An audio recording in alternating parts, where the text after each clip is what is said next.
Okay. Saw the movie Jumper earlier on today.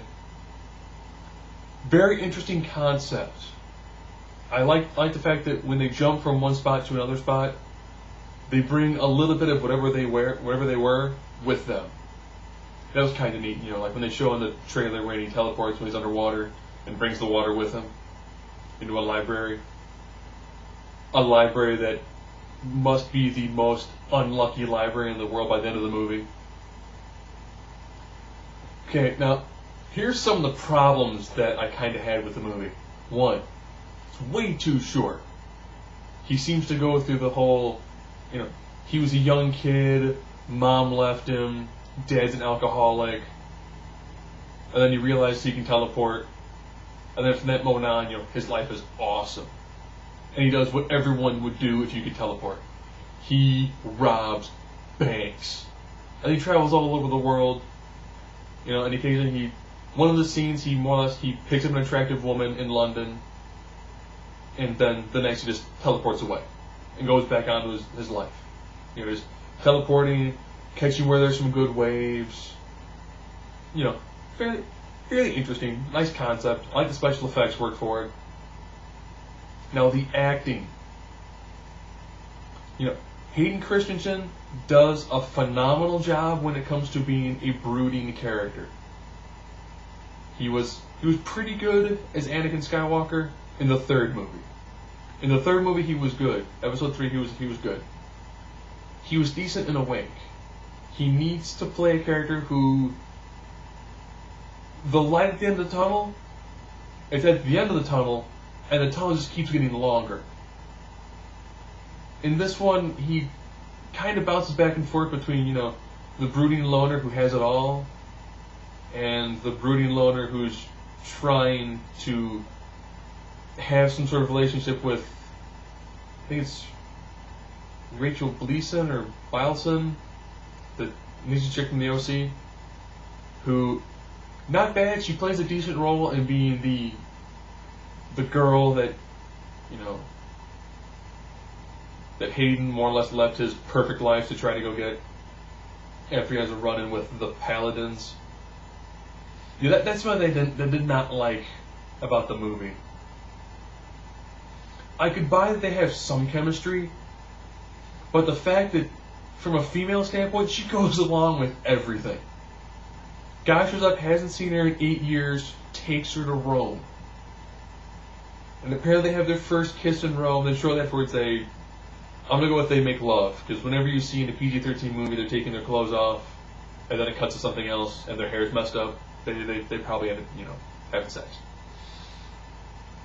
And then they're in the Colosseum, and he's breaking into the Colosseum. Like, oh, these doors are locked. 2 minutes later, oh no, see, look, it's open. It just popped right open. And she just goes along with it. Really, she didn't really question it the whole time through. And then he has a run-in with, the other jumper, who, I'll be honest, his story would be a million times more interesting. Because Paladins hunt jumpers. That's about the only thing you ever get from that war. Is Paladins hunt jumpers because only God should have the power to be everywhere whenever he wants to. Okay. But the other jumper, he hunts the Paladins. And that's a lot more, that makes a more interesting movie. You have a guy who's kind of like, oh, I started robbing banks, and because my life sucked, and now my life's awesome, and now it sucks again. Juxtaposed by a guy who went, listen, we're in a war. This is what we have to do to survive. We have to take them out. And I kept on using the phrase Marvel team up. What I'm trying to get is, it looks like the kid, when he escaped, it looked like he was, middle school, high school, but then 8 years later, so I will assume he was 13, 14 at the time, because the love interest worked at a bar, so I'll assume she was 21, 22. What? I'm a comic fanboy. In some of my other videos, you're probably seeing, Green Lantern things hanging up on the walls. He used the phrase Marvel team up, and that's how they decide, oh, we're going to take down Roland, who is the Samuel L. Jackson character who looks like Cisco. Sam, you are a great actor. You could tell he took this job almost for the paycheck. He phones this one in, and if you had done a halfway decent job, he would have blown out everyone else in this movie.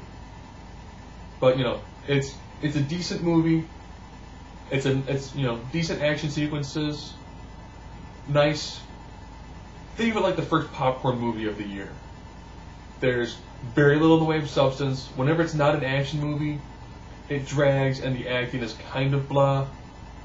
But if you're not going to go see a Valentine's Day movie through Sweetheart, and you haven't already seen Rambo, you give it a shot, you'll have a good time. It's a decent movie. It looks like they try to set up for a franchise. And if they do a franchise, I would almost hope that they would pick a different Jumper, because he's just not an interesting character.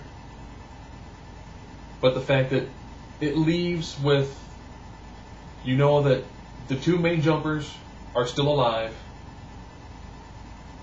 One's pissed at the other one, and you also learn more about, one of the Paladins who's going to be hunting the Hayden Christensen character if this movie makes enough money to keep on going with the franchise. And at this point, it could be a workable franchise, but nothing groundbreaking.